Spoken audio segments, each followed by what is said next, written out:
सभी को नमस्कार। मैं राजकुमार विश्वकर्मा। हाल फिलहाल जो है तो इस चुनावी चर्चा में देखा जा रहा है कि तरह तरह के तर्क वितर्क, विषय वस्तु और क्षेत्र के मुद्दे रखे जा रहे हैं। हमारे साथ कई दलों के साथ जो है तो हमारी बैठकें हो चुकी, लोगों से बातचीत हो चुकी और यहाँ पर क्षेत्र की जनता से भी हम धीरे धीरे माहौल लेने का प्रयास कर रहे हैं कि क्षेत्र की गतिविधियाँ क्या बनने वाली हैं। कहीं ना कहीं पर एक सबसे बड़ा प्रश्न बना हुआ है कि इस बार आखिर सरकार बनेगी किसकी। और विधानसभा क्षेत्रों की ये स्थिति है कि जहाँ पर देखा जा रहा है कि क्षेत्र की गतिविधियों को लेकर के अगर क्षेत्रीय विधायकों द्वारा कुछ अच्छे काम किए गए होते, रोजी रोजगार के मुद्दों को लेकर के विधानसभा में क्वेश्चन उठाए गए होते, तमाम इस तरह की कई सारी बातें अभी तक हमारे सामने आ चुकी हैं, जिनमें मूलभूत सुविधाओं को लेकर के भी तमाम कई सारी समस्याएं सामने आई। चाहे शिक्षा की बात करें, स्वास्थ्य की बात करें, या फिर सड़क, या फिर बिजली व्यवस्था, या फिर रोजगार, या पलायन, या फिर क्षेत्र की हर गतिविधियों पर, तो तमाम कई सारे विषय वस्तु आज हमारे सामने हैं। तो आज का जो हमारा छोटा सा एक विषय है और इस विषय पर आज हमारी इस खास चर्चा पर हमारे साथ युवा मोर्चा के जिला अध्यक्ष यानी कि गोंडवाना गणतंत्र पार्टी के एक युवा चेहरा जो कि यहाँ पर जिला अध्यक्ष हैं, मोहन सिंह। मोहन जी, आप राजनीति के बारे में आप क्या कहना चाहेंगे? सबसे पहले मैं ये जानना चाहूँगा इस क्षेत्र की गतिविधि को लेकर के क्या आप कहना चाहेंगे? क्या मानते हैं, क्या वाकई में इस क्षेत्र में जितना भारतीय जनता पार्टी द्वारा विकास की गंगा बहाई जाती, विकास की गाथा गाई जाती है, कितना आप मानते हैं कि क्या वाकई में हर चीज़ में यहाँ पर सारे काम हो रहे हैं या नहीं हो रहे हैं? क्या है आपका राजनीतिक विकल्प यहाँ पर? मेरा राजनीतिक यही है कि अभी तक में जो भी बीजेपी की सरकार अभी इतने दिन तक रही हुई है और उसके हिसाब से अपन को देखा जाए तो अभी तक कोई विकास कैसे कोई गंगा अभी तक कोई बहा नहीं है। और क्या है कि आप अभी स्वास्थ्य को आप देख लें या फिर आप शिक्षा को देख लें या फिर तमाम कई सारे मुद्दा हैं अपने पास, जिसे कहा जाए तो ना अच्छी सड़क निर्माण हो पाए अभी तक में, ना कोई ऐसा कोई काम हो पाया ताकि जो गरीब आदिवासी उनका अभी तक कोई भला हो सके। क्या आपका नज़रिया क्या कहता है इस क्षेत्र को लेकर के? क्योंकि यहाँ पर देखिए कुछ महीनों पश्चात चुनाव होने हैं और वो भी विधानसभा के चुनाव, जिससे राज्य सरकार का निर्माण होना है और एक सरकार जब बैठेगी तो तय है कि कुछ न कुछ करेगी। तो क्या आप लोग क्या उम्मीद करते हैं कि यहाँ पर जैसे अगर गोंडवाना गणतंत्र पार्टी भी चुनाव लड़ रही होगी तो किस तरह से आप लोगों के चुनाव लड़ने का मकसद है, क्या मुद्दे हैं और क्या मैनिफेस्टो आप लोग लेकर के आ रहे हैं? गोंडवाना गणतंत्र पार्टी अपन लोग एक ही हिसाब से चुनाव लड़ रहे हैं, क्या जो हम सभी वर्ग को लेकर चल रहे हैं, क्योंकि राजनीतिक संगठन है और हम ये देख रहे हैं अभी वर्तमान में कि वाकई में हमारे क्षेत्र में क्या कमी है क्या नहीं है। जैसे आप कहा जाए, मैंने अभी कहा स्वास्थ्य को लेकर, अभी आप हमारे विधानसभा पुष्पराजगढ़ में भी आप चले जाएंगे, आप कहीं पे क्या टोड़ी पानी जो जैसे गांव तमाम पड़ते वहाँ पे क्या इतना रोड से क्या वो लोग कहा जाए तो बेघर हो चुके हैं, घर से रहने के बावजूद भी बेघर हो चुके हैं। तो मेरे कहने का तात्पर्य है कि उन लोगों को कम से कम अपने स्वास्थ्य को लेकर अपना एक इलाज करवाने के चक्कर में वो लोग कम से कम वहाँ से नदी नालों को पार कर कर वो लोग जाते हैं और कई सारे अभी तक वो लोग कहा जाए तो आवेदन दे चुके हैं, लेकिन अभी तक उन लोगों का कोई अभी तक सुनवाई नहीं हुआ है। और मेरा मानना ये है कि हम एक ऐसा सरकार एक निर्माण करें ताकि आने वाले समय में कोई ये ना कह पाए कि नहीं यार आपके सरकार जो रही है इस मुद्दे पे और इस वर्ग पे काम नहीं कर पाया। तो हमें एक ऐसा समाज से जुड़ के अपन को चलना ताकि अगला का मूलभूत सुविधा प्रदान कर सकें। वर्तमान सरकार से आप क्या उम्मीद कर रहे हैं? क्योंकि विगत कुछ महीनों में जो चुनाव होना है, लेकिन वर्तमान सरकार के जो हालात थे, आज लगातार 20 वर्षों से भारतीय जनता पार्टी की सरकार है मध्य प्रदेश में, क्या स्थिति है आज आदिवासियों की? क्योंकि अनूपपुर ही नहीं बल्कि शहडोल संभाग जो कि कहीं ना कहीं पर ट्राइबल है और अनूपपुर ज़िले में खास तौर पर 3 विधानसभा सीटें और 3 विधानसभा सीटों में आप लोग क्या स्थितियाँ देख पा रहे हैं? मेरा मानना अभी तक यही है कि जो आप बताएं अभी वर्तमान में कि जो भाजपा की जो सरकार है उनके कार्य को देखते हुए लोग बहुत ही असंतुष्ट अनुभव कर रहे हैं, क्योंकि अभी आप हर जगह आप क्षेत्र में जाके देखेंगे कि ना ही कोई अभी तक कार्य कोई सही ढंग से पूर्ण हुआ है। और कहा जाए तो आदिवासी बहुल्य क्षेत्र है ये अपना शहडोल जिला, लेकिन पैसा एक्ट तो यहाँ पे लागू हुआ है लेकिन पूर्णतः रूप से अभी तक लागू नहीं हुआ है। क्या है पैसा एक्ट में? पैसा एक्ट में जो ग्राम सभा का जो भी अनुमोदन लेना चाहिए वो बिना अनुमोदन के कोई भी कार्य किया जा रहा है।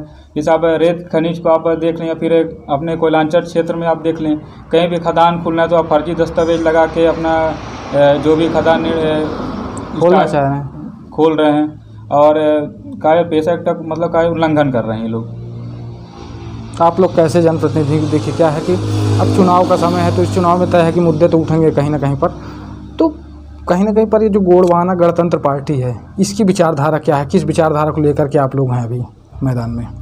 हमारा विचारधारा है कि मानव मानव एक समान, सबको शिक्षा सबको अधिकार, ये दादा का विचार है। दादा हीरा सिंह मरकाम काफ़ी दिनों से या फिर उस समय भी जब आप इस दुनिया में रहे नहीं हो, उस समय जब रहे तब दादा ने एक आदिवासियों का एक संगठन चलाया। एक कई सारे हमारे अभी राजनीतिक और धार्मिक संगठन भी चलते हैं हमारे, तो हम कहीं हम लोग ये देखे हैं कि जो आदिवासी जो बहुल्य क्षेत्र है वहाँ पे कहा जाए तो एक बहलाने और फुसलाने का कार्य किया जा रहा है। और वाकई में जहाँ तक उन लोगों को मूलभूत सुविधाएं मिल पा रहे नहीं मिल पा रहे, उन लोगों को अवगत उन लोग ना कराने के बाद अपना जो कहा जाए तो अपना लालच देकर उनसे काम या फिर ज़बरदस्ती उनसे करवाया जा रहा है। आप लोग मान लीजिए, देखिए अगर चुनाव लड़ने के लिए जो है तो कहीं ना कहीं पर गोंडवाना गणतंत्र पार्टी भी तैयार है, तो अगर मान लीजिए कि जैसे आपके कुछ विधायक आ भी गए खासतौर पर आदिवासी क्षेत्रों में, तो किस तरह की पहल आप लोग करेंगे क्षेत्र में सुधार के लिए, मूलभूत सुविधाओं के लिए कैसी पहल होगी? क्योंकि अभी तक तो विधायक हैं जो जहाँ भी कोई भी क्षेत्र होगा तो वहाँ पर विधायक ऑलरेडी बैठे हुए हैं, तो उनकी क्या स्थिति है, और अगर आप लोग आते हैं तो आप लोगों की क्या स्थिति बनेगी?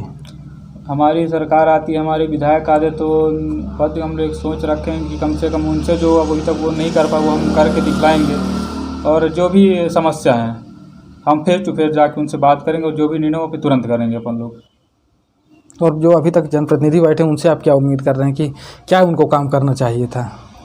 जो अभी जनप्रतिनिधि बैठे हुए हैं उनसे मेरा यही कहना है कि अभी तक ने जो हुआ जो किए, लेकिन अभी भी उनसे 1 महीने का जो अभी समय, इसमें अभी वो लोग कुछ कर सकते हैं। जैसे मान लीजिए कि अपना अभी कहा जाए तो रोजगार का भी अपने क्षेत्र में बहुत सारे समस्या हैं। रोजगार और पलायन तो मान लीजिए सबसे बड़ी समस्या हो गई, क्योंकि वोट में जब चुनाव का समय आता है तो उन्हीं मजदूरों को वापस बुलाया जाता है सिर्फ वोट डालने के लिए, और रोजगार की जब बात करो तो नेता चुप्पी साथ लेते हैं।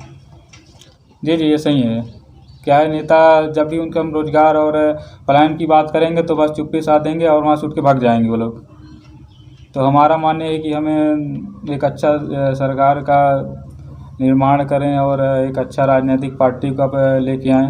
हमारे कई सारी पार्टियों से अभी चर्चाएं चल रहा है वर्तमान में कि कहाँ पे अपन को क्या करना है, कहाँ पे क्या नहीं करना है, ये हमारे हाईकमान तय करेंगे। और क्षेत्र के लिए आप क्या कहना चाहेंगे? क्योंकि देखिए अभी आदिवासी और बैगा जनजातियों को लेकर के जो है तो गवर्नमेंट ने जो है तो बहुत सारी स्कीम निकाली, योजनाएं लागू की, बहुत कुछ चल रहा है, क्योंकि गवर्नमेंट जो हमें दिखाई देता है, गवर्नमेंट जितनी योजनाओं की बात करती है क्या वो लोगों तक वाकई पहुंच पा रही है? नहीं, अब ये तो मेरा मानना नहीं है। ये क्या है कि मैं अभी वर्तमान में अभी 2 दिन पहले मेरे को पता चला कि अपने जो पसला जो अभी बैगा जनजाति का क्या उन लोगों का जो रास्ता था स्कूल जाने और काफ़ी सारे बच्चों का, तो क्या वो रास्ता ही खुदवा दिया गया। बीजेपी कोई मंडल अध्यक्ष या फिर ऐसे कुछ है, उनका प्रॉपर मेरे को नाम पता नहीं है, लेकिन मैंने अभी व्हाट्सएप के माध्यम पे देखा था कि जो वहाँ पे गरीब मजदूर लड़के जो बच्चे पढ़ते हैं, खासकर कहा जाए तो बैगा जनजाति वहाँ एक बस्ती है, तो वहाँ पे उन लोगों को आने जाने का जो रास्ता था उन पे खुदाई करके और अपना दबंगई दिखाना चालू कर दिए हैं। तो हमें ऐसा कहा जाए तो आदिवासी के प्रति उतना अच्छा सरकार नहीं है। तो आप लोग कैसा चाहते हैं? हम चाहते हैं कि शासन एक अच्छा शासन हो और कहा जाए तो सबका विकास हो, तो उस हिसाब से अपन लोग शासन रहेगा। तो ये छोटी सी हमारी जो चर्चा थी यहाँ पर, इस चर्चा में एक विशेष समुदाय यानी कि जिस पार्टी को आज हम गोंडवाना गणतंत्र के नाम से जान रहे हैं, आपको भी पता होगा कि इस प्रदेश का एक इतिहास रहा है। इसी मध्य प्रदेश में एक गोंडवाना तंत्र और गोंडवाना साम्राज्य हुआ करता था, जिसके नाम से कई ज़िले भी प्रसिद्ध हैं यहाँ पर। तो चलिए, हालांकि ये तो चुनावी विषय वस्तुओं को लेकर के, मूलभूत सुविधाओं को लेकर के, क्योंकि यहाँ पर देख रहे हैं कि धीरे धीरे करके कभी ठेका मजदूरों का मुद्दा सामने आता है, कभी स्वास्थ्य, कभी शिक्षा, तो कभी इसके साथ रोजगार और पलायन आज सबसे बड़ी चुनौती हो चुकी है। दूसरी तरफ आज अगर शिक्षा की बात करें तो स्कूलों के हालात आपको भी पता है कि शासकीय विद्यालयों में किस तरह जो है तो शिक्षकों की कमी देखी जा रही है। स्वास्थ्य सुविधाओं का भी हाल वही होता है। तो तमाम इस तरह की कई सारी विसंगतियां हैं जिनको लेकर के हम लगातार आप सभी के सामने आते रहेंगे और हमारा प्रयास ये रहेगा कि हम चाहे चुनाव लड़ने वाले हों या फिर किसी विचारधारा से जुड़े हुए राजनीतिक व्यक्ति हों, हम हर किसी से चर्चा करने का प्रयास कर रहे हैं और क्षेत्र की स्थितियों को जानने का प्रयास कर रहे हैं। तो चलिए आज की इस खास चर्चा को यहीं पर से विराम देते हैं और अगली कड़ी में हमारी मुलाकात फिर होगी कुछ ऐसी खास चर्चाओं के साथ। मैं राजकुमार विश्वकर्मा, धन्यवाद।